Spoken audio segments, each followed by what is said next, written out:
नमस्कार दोस्तों, आपका स्वागत है हमारे YouTube चैनल पर। आज हम भगवद गीता के अध्याय 14 श्लोक 20 के बारे में बात करेंगे। इस श्लोक में जो गहन शिक्षाएं हैं वे हमें अपने जीवन में संतुलन और शांति पाने में मदद करती हैं। तो वीडियो को देखने के बाद लाइक करना न भूलें और हमारे चैनल को सब्सक्राइब करें। चलिए अब हम इस अद्भुत श्लोक की गहराई में उतरते हैं। अहंकारं बलं दर्पं कामं क्रोधं च संश्रित्य ममात्मानं विदित्वा तेषां यान्ति च न संशय है। जो व्यक्ति अहंकार, बल, दर्प, काम और क्रोध को छोड़कर ममात्मा को जानता है वे बिना संदेह के मेरे पास पहुंच जाते हैं। भगवद गीता के इस श्लोक में श्री कृष्ण हमें सिखाते हैं कि अहंकार, बल, दर्प, काम और क्रोध जैसे नकारात्मक भावों को त्याग कर अपनी आत्मा का ज्ञान प्राप्त करना चाहिए।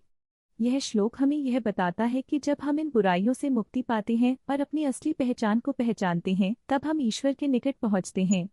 यह ज्ञान हमें शांति और संतोष प्रदान करता है। एक बार की बात है, एक छोटे से गांव में रामू नाम का एक किसान अपने खेतों में काम करता था। रामू बहुत मेहनती और ईमानदार था, लेकिन उसकी एक कमी थी, उसका अहंकार। मैं सबसे अच्छा किसान हूँ, वह अक्सर गांव वालों से कहता, मेरे बिना यह गांव कुछ नहीं है।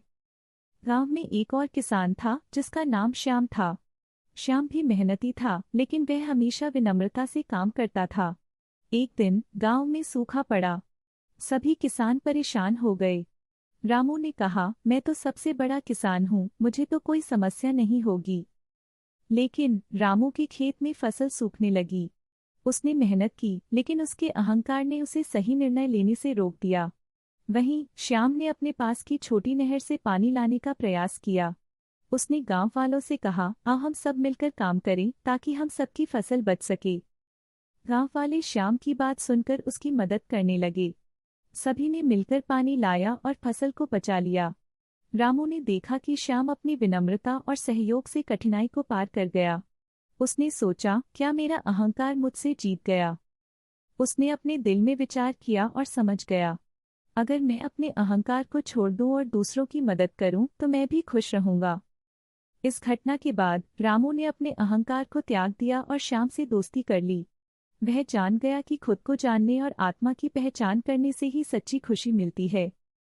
तो दोस्तों, इस कहानी से हमें यह सीख मिलती है कि अहंकार और नकारात्मक भावों को छोड़कर हमें अपनी आत्मा का ज्ञान प्राप्त करना चाहिए। अगर आपको हमारी कहानी पसंद आई हो तो कृपया लाइक करें और हमारे चैनल को सब्सक्राइब करें। हम ऐसे ही और भी रोचक वीडियो लाते रहेंगे।